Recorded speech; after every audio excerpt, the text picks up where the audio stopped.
Father Brown, at one period of his life, found it difficult to hang his hat on a hat peg without repressing a slight shudder. The origin of this idiosyncrasy was indeed a mere detail in much more complicated events, but it was perhaps the only detail that remained to him in his busy life to remind him of the whole business. Its remote origin was to be found in the facts which led Dr. Boyne, a medical officer attached to the police force, to send for the priest on a particular frosty morning in December. Dr. Boyne was a big, dark Irishman, one of those rather baffling Irishmen to be found all over the world, who will talk scientific skepticism, materialism, and cynicism at length and at large, but who never dream of referring anything touching the ritual of religion to anything except the traditional religion of their native land. It would be hard to say whether their creed is very superficial varnish or a very fundamental substratum, but most probably it is both, with a mass of materialism in between. Anyhow, when he thought that matters of that sort might be involved, he asked Father Brown to call, though he made no pretence of preference for that aspect of them. "I'm not sure I want you, was his greeting. "I'm not sure about anything yet. I'm hanged if I can make out whether it's a case for a doctor, or a policeman, or a priest." "Well," said Father Brown with a smile, "as I suppose you are both a policeman and a doctor, I seem to be rather in a minority." "I admit you're what politicians call an instructed minority," replied the doctor. "I mean, I know you've had to do a little in our line, as well as your own. But it's precious hard to say whether this business is in your line or ours, or merely in the line of the commissioners in lunacy. We've just had a message from a man living near here, in that White House on the hill, asking for protection against a murderous persecution. We've gone into the facts as far as we could, and perhaps I'd better tell you the story as it is supposed to have happened from the beginning. It seems that a man named Aylmer, who was a wealthy landowner in the West Country, married rather late in life and had 3 sons, Philip, Stephen, and Arnold. But in his bachelor days, when he thought he would have no heir, he had adopted a boy whom he thought very brilliant and promising, who went by the name of John Strake. His origin seems to be vague. They say he was a foundling. Some say he was a gypsy. I think the last notion is mixed up with the fact that Aylmer, in his old age, dabbled in all sorts of dingy occultism, including palmistry and astrology, and his 3 sons say that Strake encouraged him in it. But they said a great many other things besides that. They said Strake was an amazing scoundrel, and especially an amazing liar, a genius in inventing lies on the spur of the moment, and telling them so as to deceive a detective. But that might very well be a natural prejudice, in light of what happened. Perhaps you can more or less imagine what happened. The old man left practically everything to the adopted son, and when he died, the 3 real sons disputed the will. They said their father had been frightened into surrender, and, not to put too fine a point on it, into gibbering idiocy. They said Strake had the strangest and most cunning ways of getting at him, in spite of the nurses and the family, and terrorizing him on his deathbed. Anyhow, they seemed to have proved something about the dead man's mental condition, for the courts set aside the will, and the sons inherited. Strake is said to have broken out in the most dreadful fashion and sworn he would kill all three of them, one after another, and that nothing could hide them from his vengeance. It is the third, or last, of the brothers, Arnold Aylmer, who's asking for police protection. Third and last, said the priest, looking at him gravely. Yes, said Boyne. The other two are dead. There was a silence before he continued. That is where the doubt comes in. There is no proof they were murdered, but they might possibly have been. The eldest, who took up his position as squire, was supposed to have committed suicide in his garden.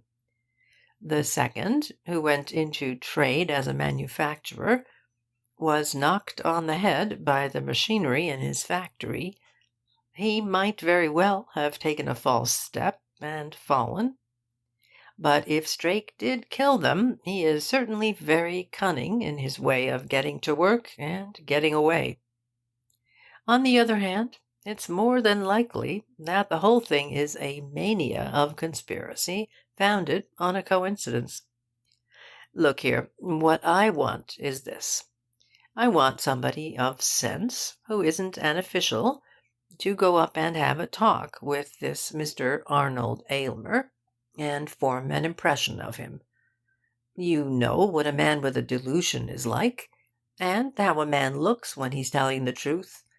I want you to be the advance guard before we take the matter up.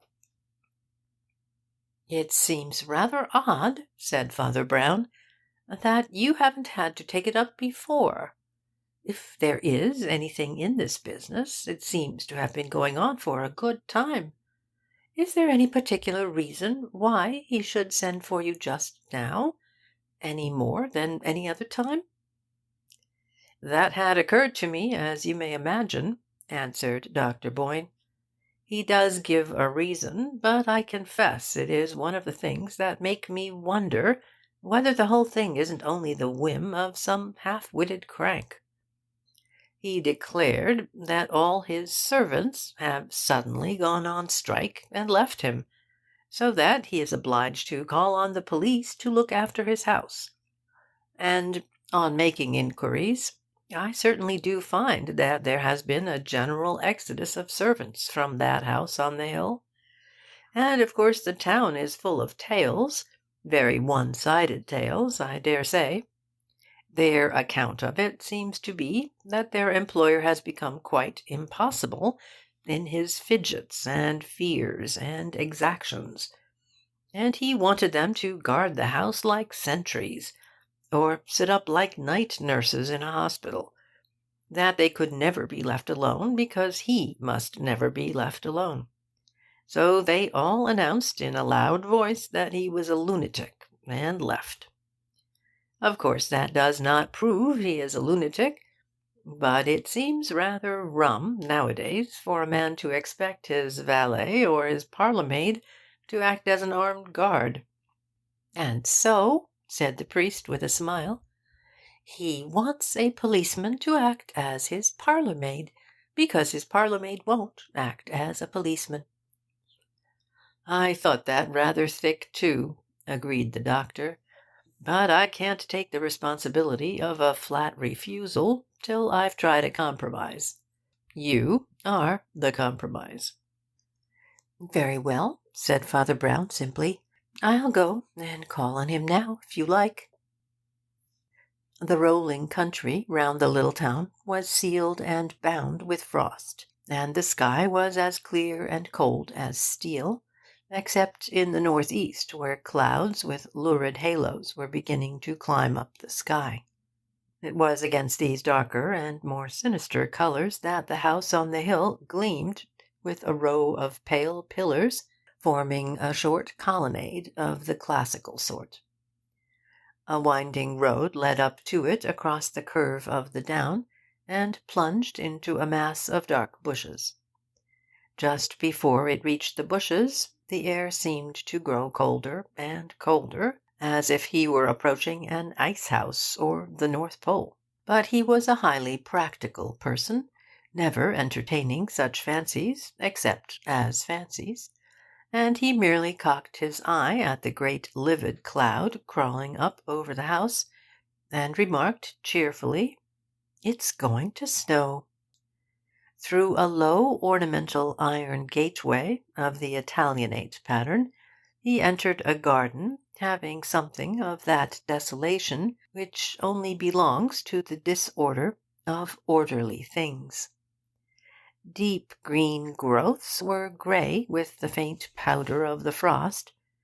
Large weeds had fringed the fading pattern of the flower beds, as if in a ragged frame, and the house stood as if waist high in a stunted forest of shrubs and bushes.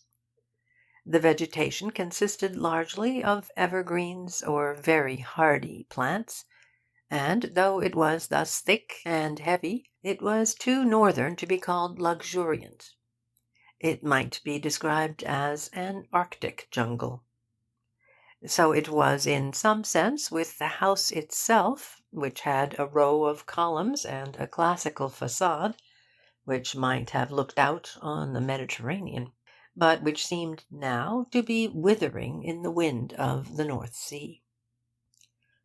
Classical ornament here and there accentuated the contrast.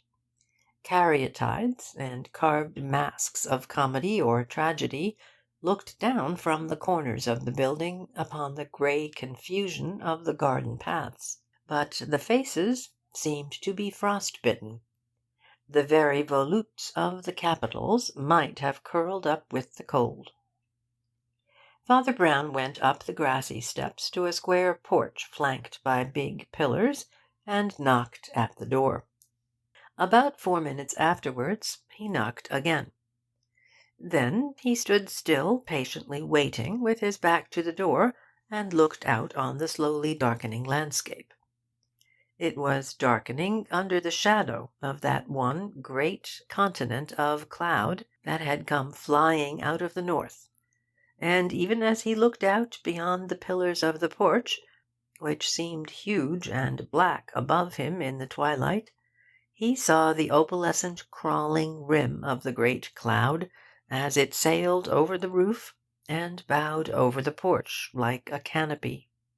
The great canopy, with its faintly coloured fringes, seemed to sink lower and lower upon the garden beyond, until what had recently been a clear and pale-hued winter sky was left in a few silver ribbons and rags, like a sickly sunset. Father Brown waited, and there was no sound within. Then he betook himself briskly down the steps and round the house to look for another entrance. He eventually found one, a side door in the flat wall, and on this also he hammered, and outside this also he waited. Then he tried the handle, and found the door apparently bolted or fastened in some fashion, and then he moved along that side of the house, musing on the possibilities of the position, and wondering whether the eccentric Mr. Aylmer had barricaded himself too deep in the house to hear any kind of summons, or whether perhaps he would barricade himself all the more on the assumption that any summons must be the challenge of the avenging Strake. It might be that the decamping servants had only unlocked one door when they left in the morning, and that their master had locked that. But whatever he might have done, it was unlikely that they, in the mood of that moment, had looked so carefully to the defences. He continued to prowl round the place. It was not really a large place, though perhaps a little pretentious, and in a few moments he found he had made the complete circuit. A moment after he found what he suspected and sought. The French window of one room, curtained and shadowed with creeper, stood open by a crack, doubtless accidentally left ajar, and he found himself in a central room, comfortably upholstered in a rather old-fashioned way, with a staircase leading up from it on one side and a door leading out of it on the other side.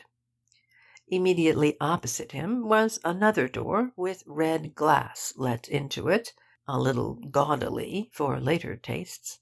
Something that looked like a red-robed figure in cheap stained glass. On a round table to the right stood a sort of aquarium, a great bowl full of greenish water, in which fishes and similar things moved about as in a tank. And just opposite it, a plant of the palm variety with very large green leaves. All this looked so very dusty and early Victorian that the telephone, visible in the curtained alcove, was almost a surprise. "Who is that?" a voice called out sharply and rather suspiciously from behind the stained-glass door. "Could I see Mr. Aylmer?" asked the priest apologetically. The door opened, and a gentleman in a peacock-green dressing-gown came out with an inquiring look. His hair was rather rough and untidy, as if he had been in bed or lived in a state of slowly getting up, but his eyes were not only awake but alert, and some would have said alarmed. Father Brown knew that the contradiction was likely enough in a man who had rather run to seed under the shadow either of a delusion or a danger.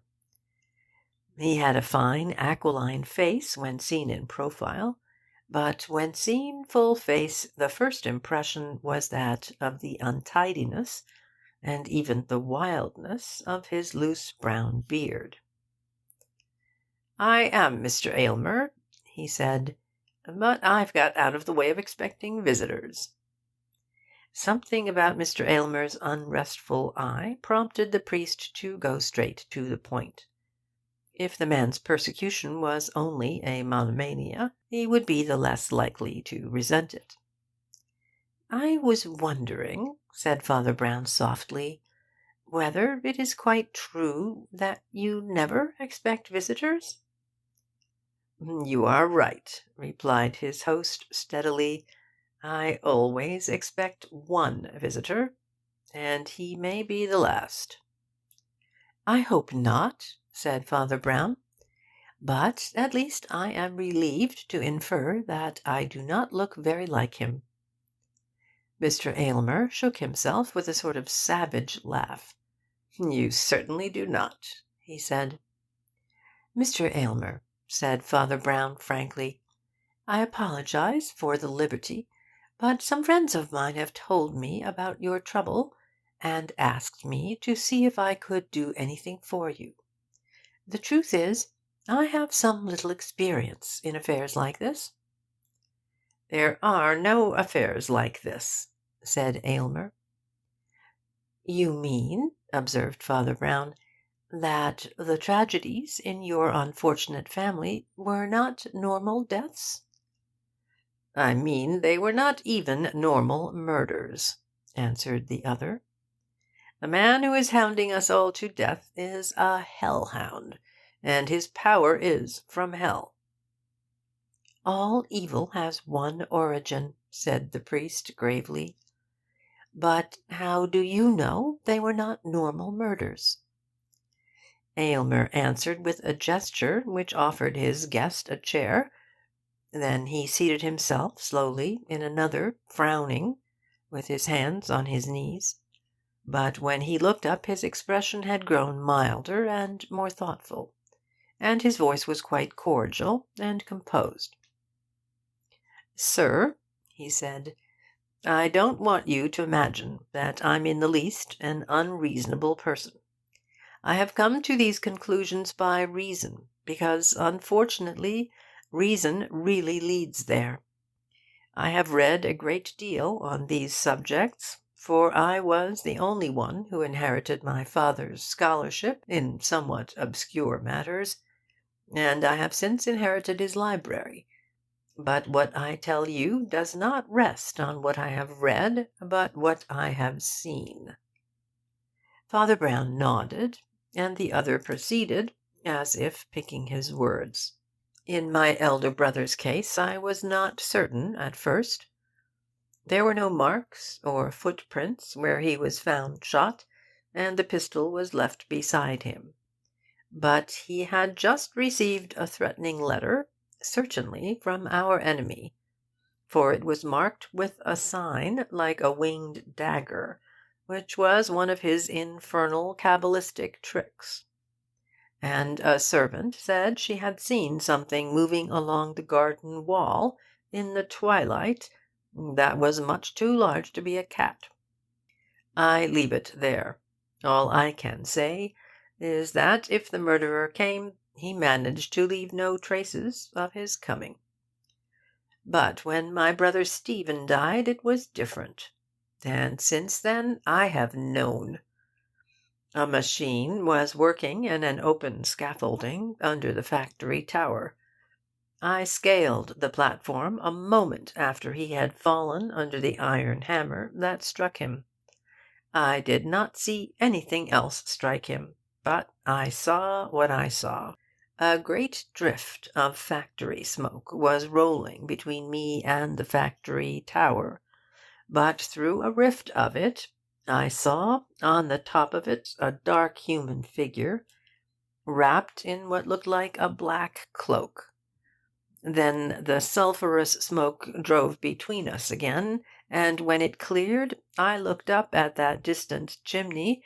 There was nobody there. I am a rational man, and I will ask all rational men how he had reached that dizzy, unapproachable turret, and how he left it. He stared across at the priest with a sphinx-like challenge. Then, after a silence, he said abruptly, "My brother's brains were knocked out, but his body was not much damaged, and in his pocket we found one of those warning messages dated the day before, and stamped with the flying dagger. I am sure," he went on gravely, "that the symbol of the winged dagger is not merely arbitrary or accidental. Nothing about that abominable man is accidental. He is all design, though it is indeed a most dark and intricate design. His mind is woven not only out of elaborate schemes, but out of all sorts of secret languages and signs, and dumb signals, and wordless pictures, which are the names of nameless things.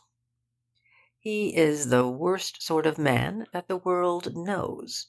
He is the wicked mystic.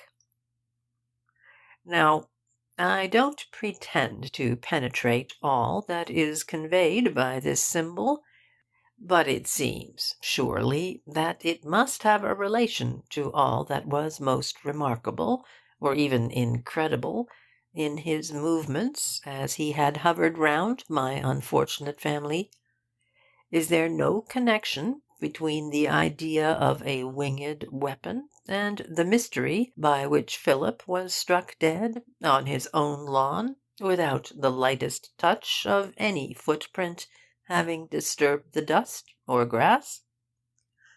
Is there no connection between the plumed poignard flying like a feathered arrow and that figure which hung on the far top of the toppling chimney, clad in a cloak for pinions? "You mean," said Father Brown thoughtfully, "that he is in a perpetual state of levitation?" "Simon Magus did it," replied Aylmer, "and it was one of the commonest predictions of the Dark Ages that Antichrist would be able to fly. Anyhow, there was the flying dagger on the document, and whether or no it could fly, it could certainly strike." "Did you notice what sort of paper it was on?" asked Father Brown. "Common paper?" The sphinx-like face broke abruptly into a harsh laugh. "You can see what they're like," said Aylmer grimly. for I got one myself this morning." He was leaning back in his chair now, with his long legs thrust out from under the green dressing-gown, which was a little short for him, and his bearded chin pillowed on his chest. Without moving otherwise, he thrust his hand deep in the dressing-gown pocket and held out a fluttering scrap of paper at the end of a rigid arm. His whole attitude was suggestive of a sort of paralysis that was both rigidity and collapse. But the next remark of the priest had a curious effect of rousing him.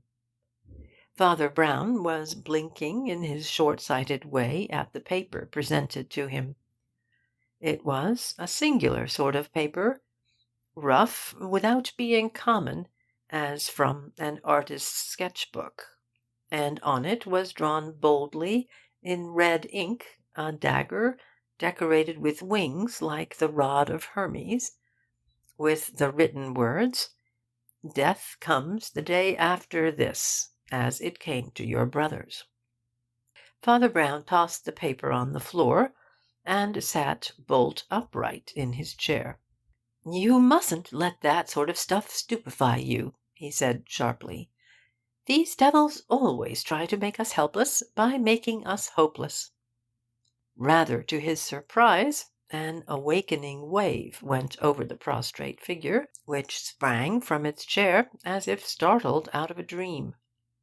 You're right," cried Aylmer, with a rather uncanny animation. "And the devils shall find that I'm not so hopeless after all, nor so helpless either. Perhaps I have more hope and better help than you fancy." He stood with his hands in his pockets, frowning down at the priest, who had a momentary doubt, during that strained silence, about whether the man's long peril had not touched his brain. But when he spoke, it was quite soberly. "I believe my unfortunate brothers failed because they used the wrong weapons. Philip carried a revolver, and that was how his death came to be called suicide. Stephen had police protection, but he also had a sense of what made him ridiculous, and he could not allow a policeman to climb up a ladder after him to a scaffolding where he stood only a moment. They were both scoffers, reacting into scepticism from the strange mysticism of my father's last days. But I always knew there was more in my father than they understood. It is true that by studying magic he fell at last under the blight of black magic, the black magic of this scoundrel Strake. But my brothers were wrong about the antidote.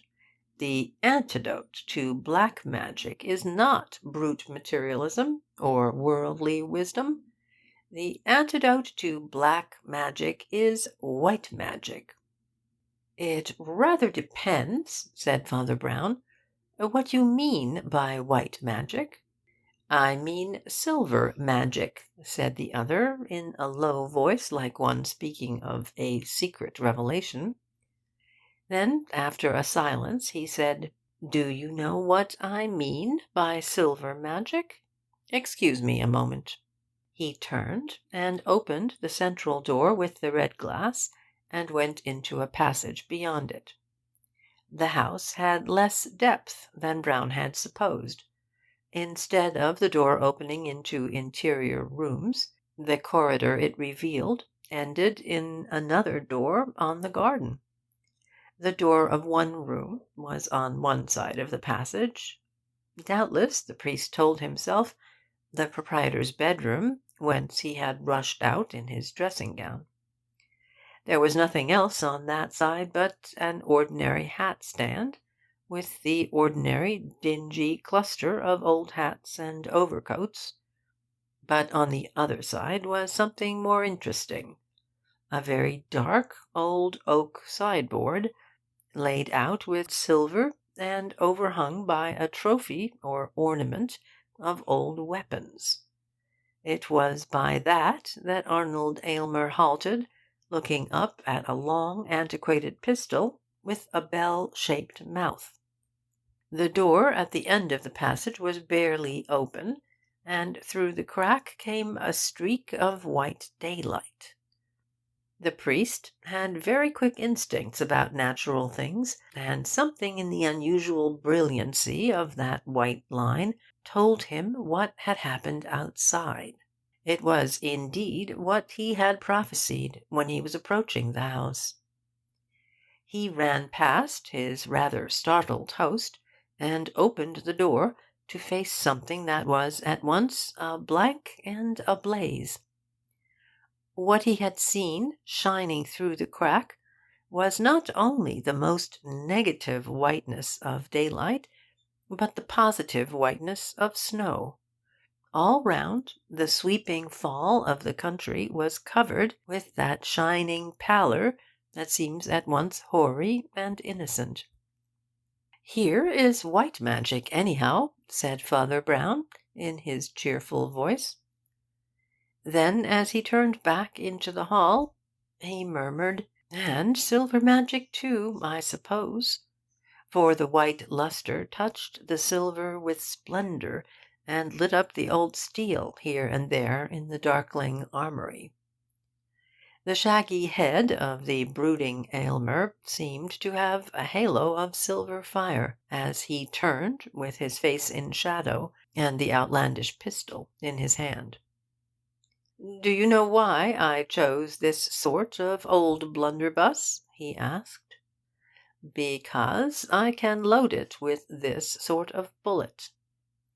He had picked up a small apostle spoon from the sideboard, and by sheer violence broke off the small figure at the top. "Let us go back into the other room," he added.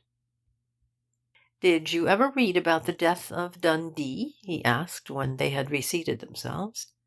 He had recovered from his momentary annoyance at the priest's restlessness.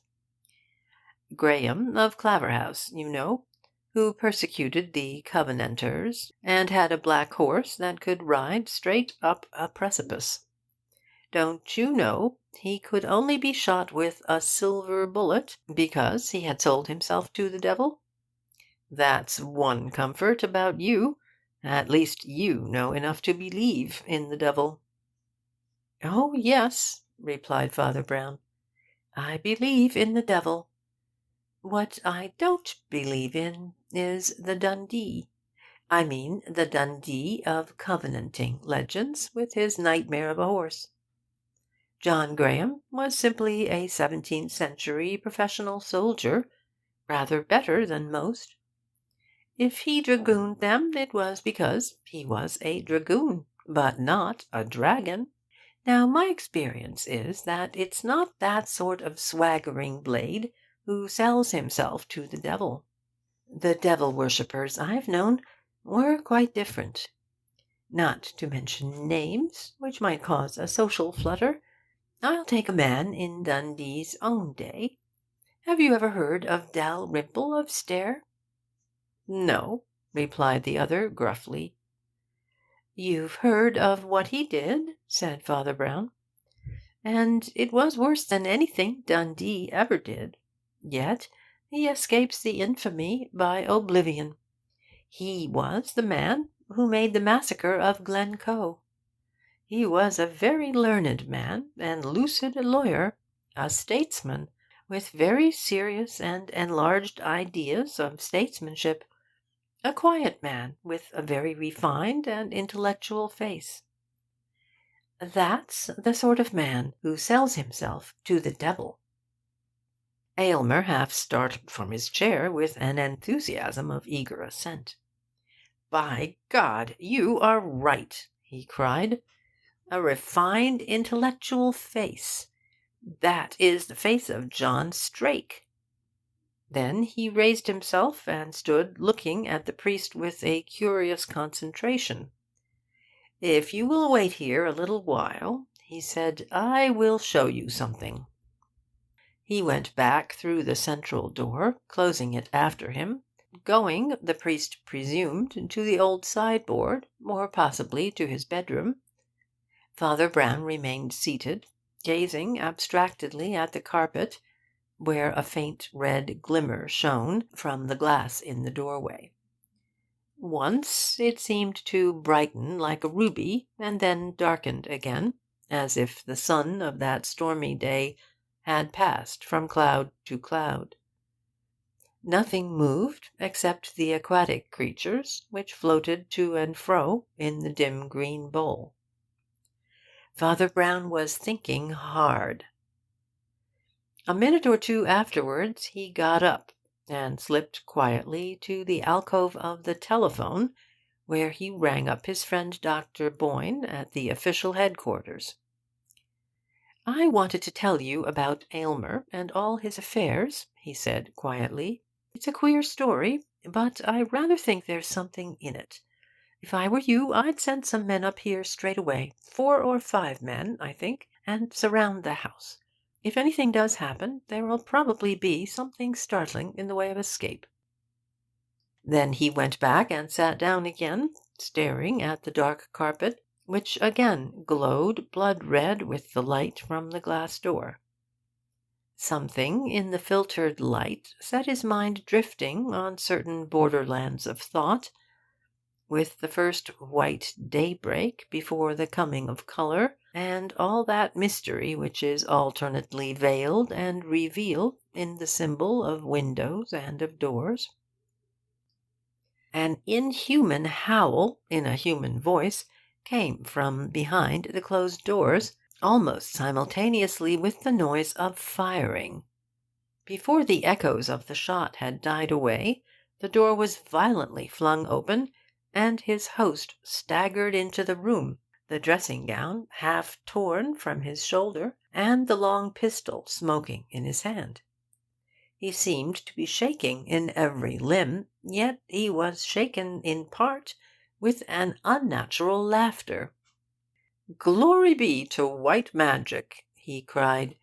"Glory be to the silver bullet! The hellhound had hunted once too often, and my brothers are avenged at last." He sank into a chair, and the pistol slid from his hand and fell to the floor. Father Brown darted past him, slipped through the glass door, and went down the passage. As he did so, he put his hand on the handle of the bedroom door, as if half intending to enter. Then he stooped a moment, as if examining something, and then he ran to the outer door and opened it. On the field of snow, which had been so blank a little before, lay one black object. At the first glance it looked a little like an enormous bat. A second glance showed that it was, after all, a human figure fallen on its face, the whole head covered by a broad black hat, having something of a Latin American look, while the appearance of black wings came from the 2 flaps or loose sleeves of a very vast black cloak spread out, perhaps by accident, to their utmost length on either side. Both the hands were hidden, though Father Brown thought he could detect the position of one of them, and saw close to it, under the edge of the cloak, the glimmer of some metallic weapon. The main effect, however, was curiously like that of the simple extravagances of heraldry, like a black eagle displayed on a white ground. But by walking round it and peering under the hat, the priest got a glimpse of the face, which was, indeed, what his host had called refined and intellectual, even sceptical and austere, the face of John Strake. "Well, I'm jiggered," muttered Father Brown. "It really does look like some vast vampire that has swooped down like a bird." "How else could he have come?" came a voice from the doorway, and Father Brown looked up to see Aylmer once more standing there. "Couldn't he have walked?" replied Father Brown evasively.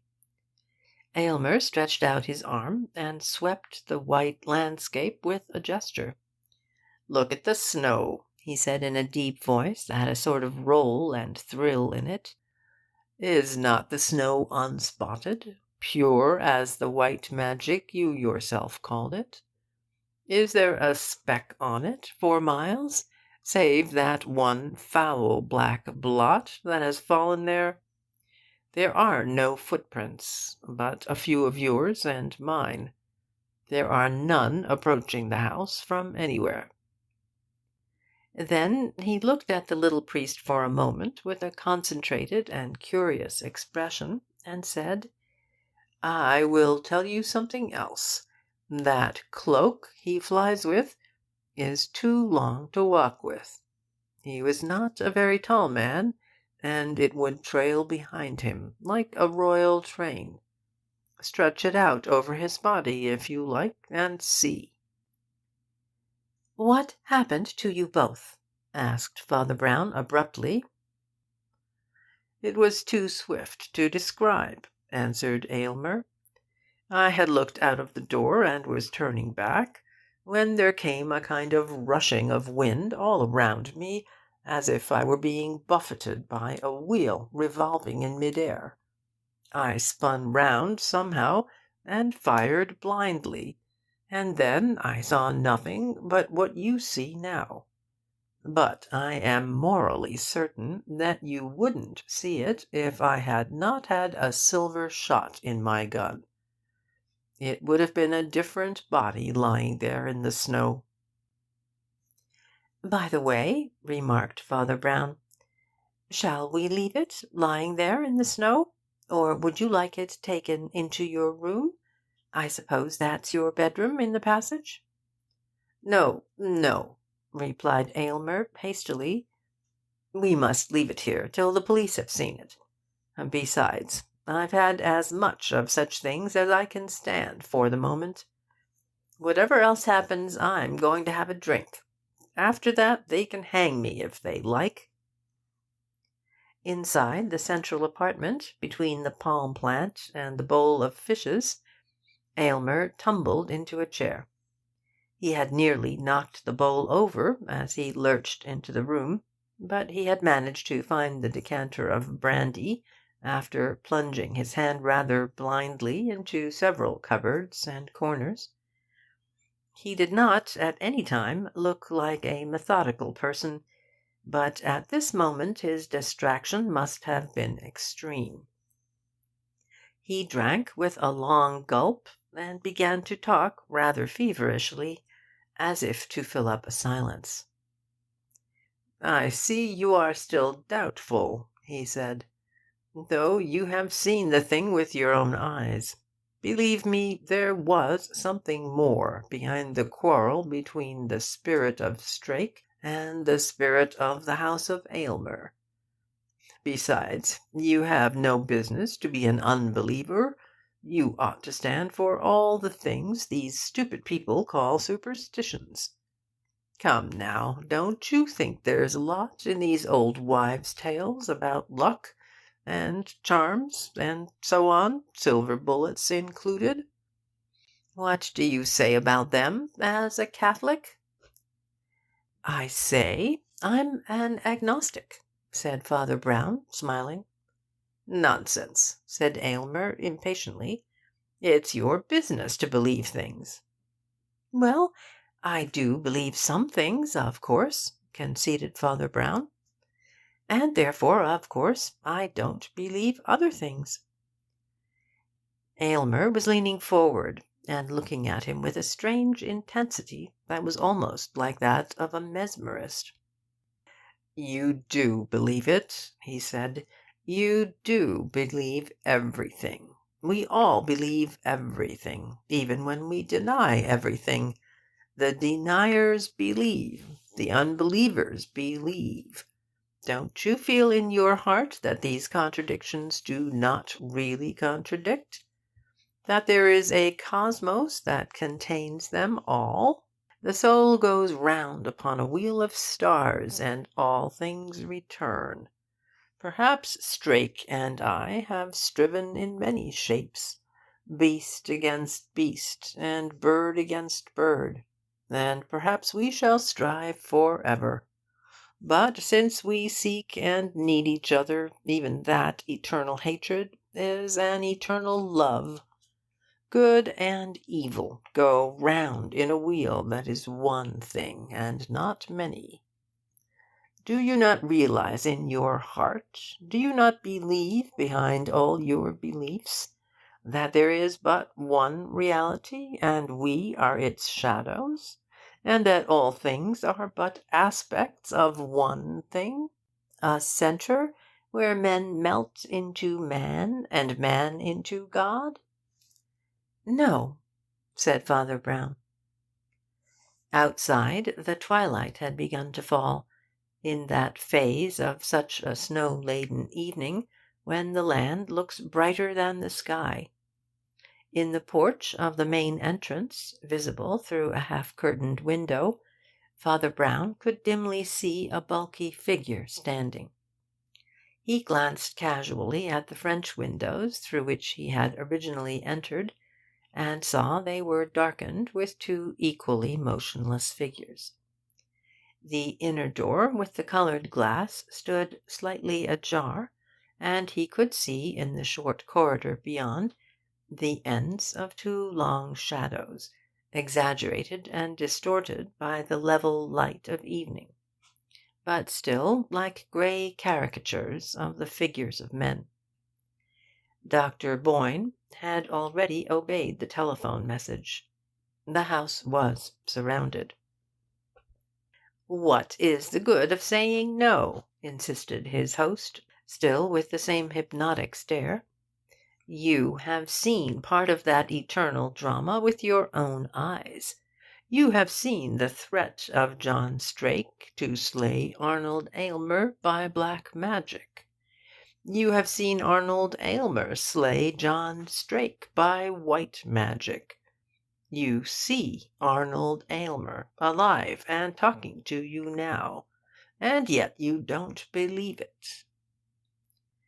"No, I do not believe it," said Father Brown, and rose from his chair like one terminating a visit. "Why not?" asked the other. The priest only lifted his voice a little, but it sounded in every corner of the room like a bell. "Because you are not Arnold Aylmer," he said. "I know who you are. Your name is John Strake. And you have murdered the last of the brothers, who is lying outside in the snow." A ring of white showed round the iris of the other man's eyes. He seemed to be making, with bursting eyeballs, a last effort to mesmerize and master his companion. Then he made a sudden movement sideways, and even as he did so the door behind him opened, and a big detective in plain clothes put one hand quietly on his shoulder. The other hand hung down, but it held a revolver. The man looked wildly round, and saw plain-clothes-men in all corners of the quiet room.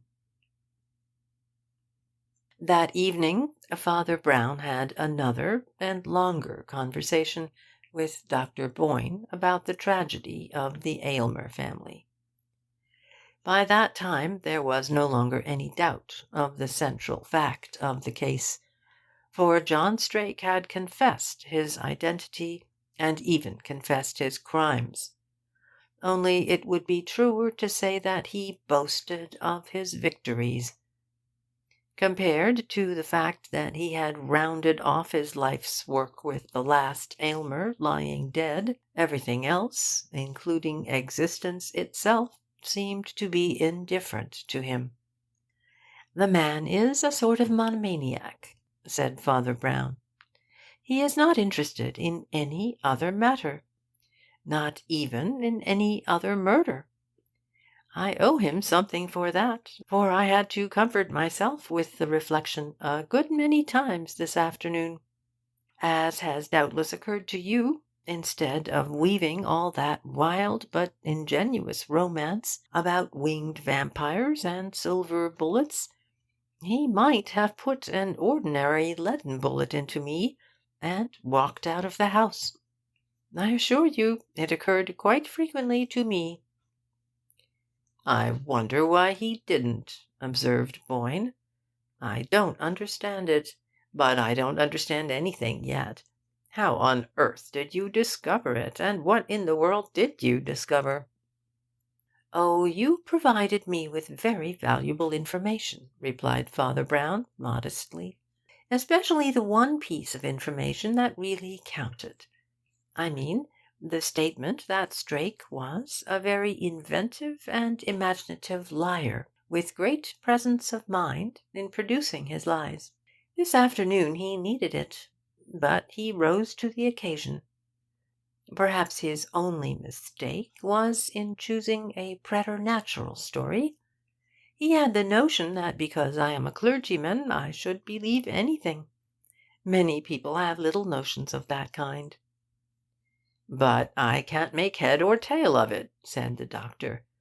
"You must really begin at the beginning." "The beginning of it was a dressing gown," said Father Brown simply. "It was the one really good disguise I've ever known. When you meet a man in a house with a dressing gown on, you assume quite automatically that he's in his own house. I assumed it myself. But afterwards queer little things began to happen. When he took the pistol down, he clicked it at arm's length, as a man does to make sure a strange weapon isn't loaded.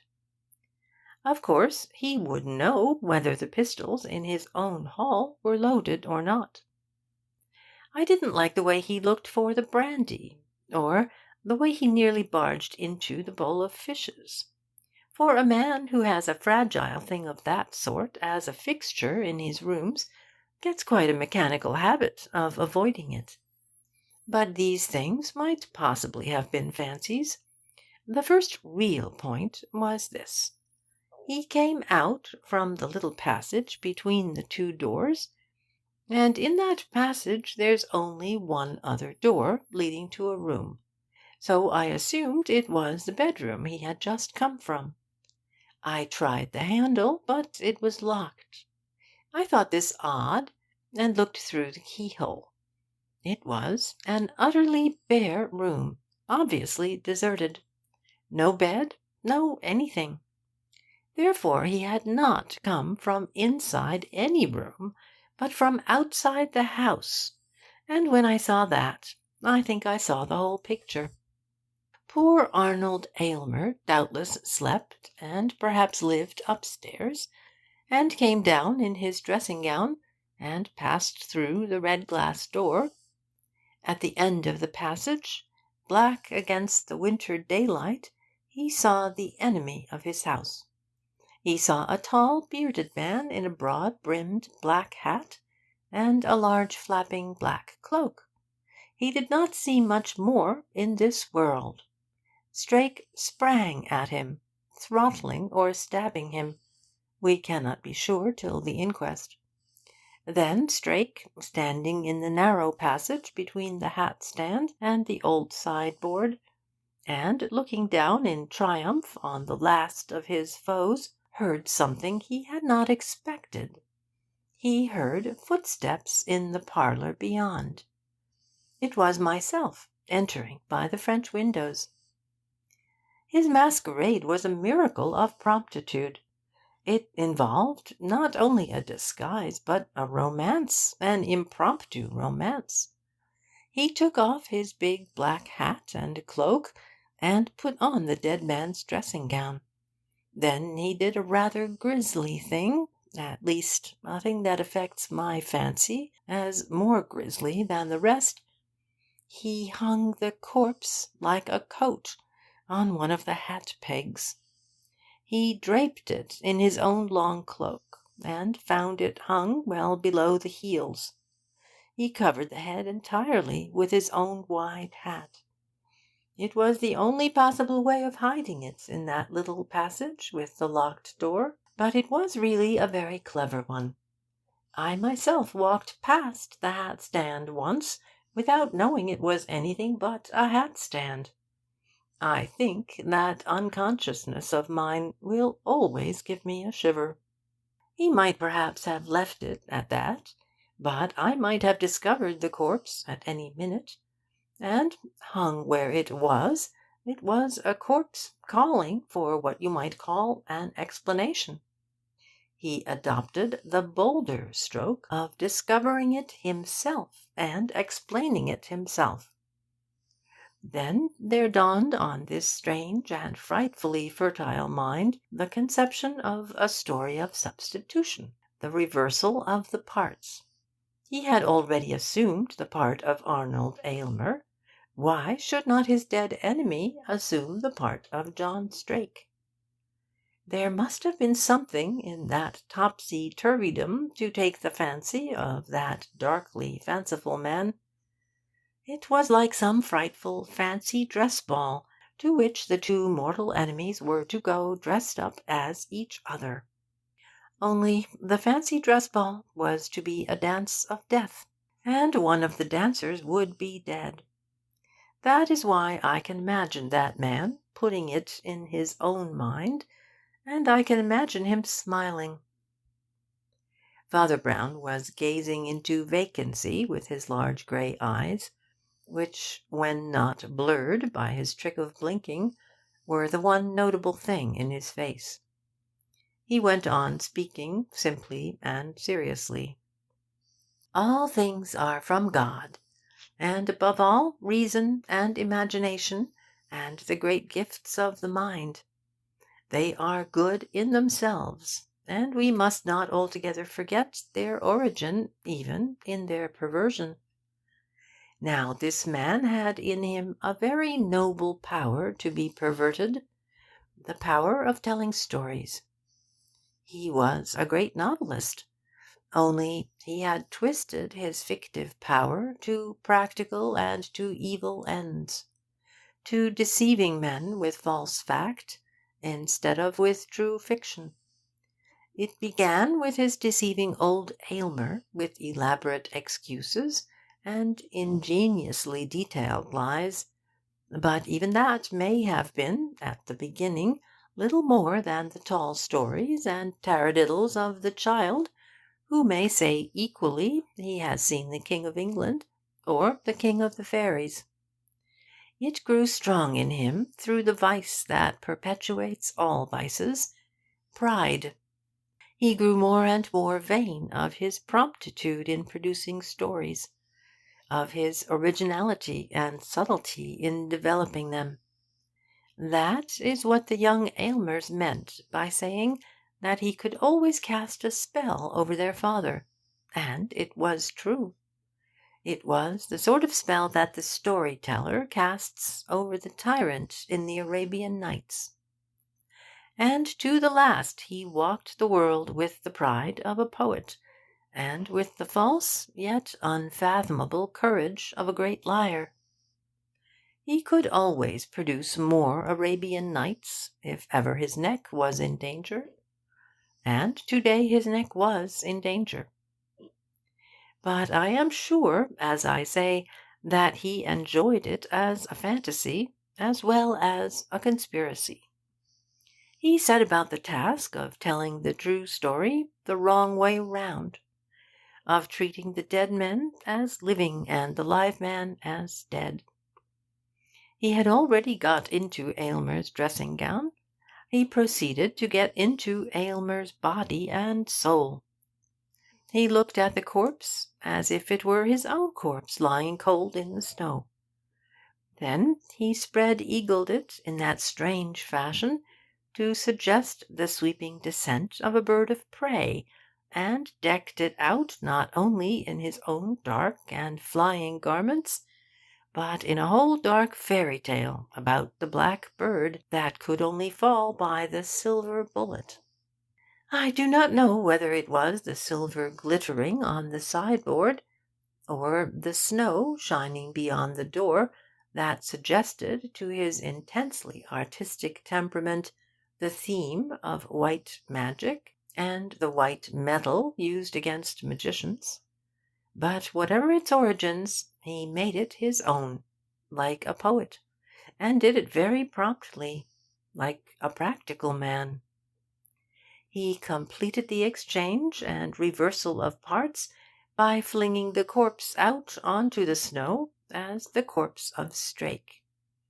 He did his best to work up a creepy conception of Strake as something hovering in the air everywhere, a harpy with wings of speed and claws of death, to explain the absence of footprints and other things. For one piece of artistic impudence I hugely admire him. He actually turned one of the contradictions in his case into an argument for it, and said that the man's cloak being too long for him proved that he never walked on the ground like an ordinary mortal. But he looked at me very hard while he said that, and something told me that he was at the moment trying a very big bluff. Dr. Boyne looked thoughtful. "Had you discovered the truth by then?" he asked. "There is something very queer, and close to the nerves, I think, about notions affecting identity. I don't know whether it would be more weird to get a guess like that swiftly or slowly. I wonder when you suspected, and when you were sure." "I think I really suspected when I telephoned to you," replied his friend. "And it was nothing more than the red light from the closed door brightening and darkening on the carpet. It looked like a splash of blood that grew vivid as it cried for vengeance. Why should it change like that? I knew the sun had not come out. It could only be because the second door behind it had been opened and shut on the garden. But if he had gone out and seen his enemy, then he would have raised the alarm, and it was some time afterwards that the fracas occurred. I began to feel he had gone out to do something, to prepare something. But as to when I was certain, that is a different matter. I knew that, right at the end, he was trying to hypnotize me, to master me by the black art of eyes like talismans and a voice like an incantation. That's what he used to do with old Aylmer, no doubt. But it wasn't only the way he said it, it was what he said. It was the religion and philosophy of it. "I'm afraid I'm a practical man," said the doctor with gruff humour, "and I don't bother much about religion and philosophy." "You'll never be a practical man till you do," said Father Brown. "Look here, doctor, you know me pretty well. I think you know I'm not a bigot. You know, I know, there are all sorts in all religions. Good men in bad ones, and bad men in good ones. But there's just one little fact I've learned, simply as a practical man, an entirely practical point, that I've picked up by experience, like the tricks of an animal or the trademark of a good wine. I've scarcely ever met a criminal who philosophized at all who didn't philosophize along those lines of Orientalism and recurrence and reincarnation and the wheel of destiny and the serpent biting its own tail. I have found, merely in practice, that there is a curse on the servants of that serpent. On their belly shall they go, and the dust shall they eat.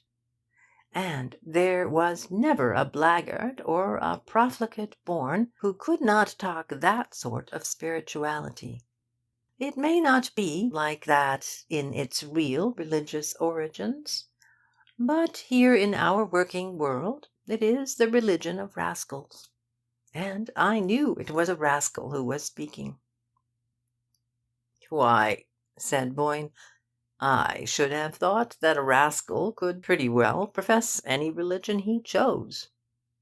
"Yes," assented the other, "he could profess any religion.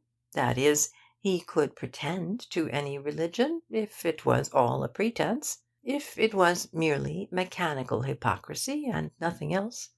No doubt it could be done by a mere mechanical hypocrite. Any sort of mask can be put on any sort of face. Anybody can learn certain phrases, or state verbally that he holds certain views. I can go out into the street and state that I am a Wesleyan Methodist, or a Sandemanian, though I fear in no very convincing accent. But we are talking about an artist, and for the enjoyment of the artist the mask must be to some extent moulded on the face. What he makes outside him must correspond to something inside him. He can only make his effects out of some of the materials of his soul. I suppose he could have said he was a Wesleyan Methodist, but he could never be an eloquent Methodist, as he can be an eloquent mystic and fatalist. I am talking of the sort of ideal such man thinks of if he really tries to be idealistic. It was his whole game with me to be as idealistic as possible. And when that is attempted by that sort of man, you will generally find it is that sort of ideal. That sort of man may be dripping with gore, but he will always be able to tell you quite sincerely that Buddhism is better than Christianity. Nay, he will tell you quite sincerely that Buddhism is more Christian than Christianity. That alone is enough to throw a hideous and ghastly ray of light on his notion of Christianity. "Upon my soul," said the doctor, laughing, "I can't make out whether you're denouncing or defending him." "It isn't defending a man to say he is a genius," said Father Brown. "Far from it. And it is simply a psychological fact that an artist will betray himself by some sort of sincerity. Leonardo da Vinci cannot draw as if he couldn't draw. Even if he tried, it will always be a strong parody of a weak thing. This man would have made something much too fearful and wonderful out of the Wesleyan Methodist."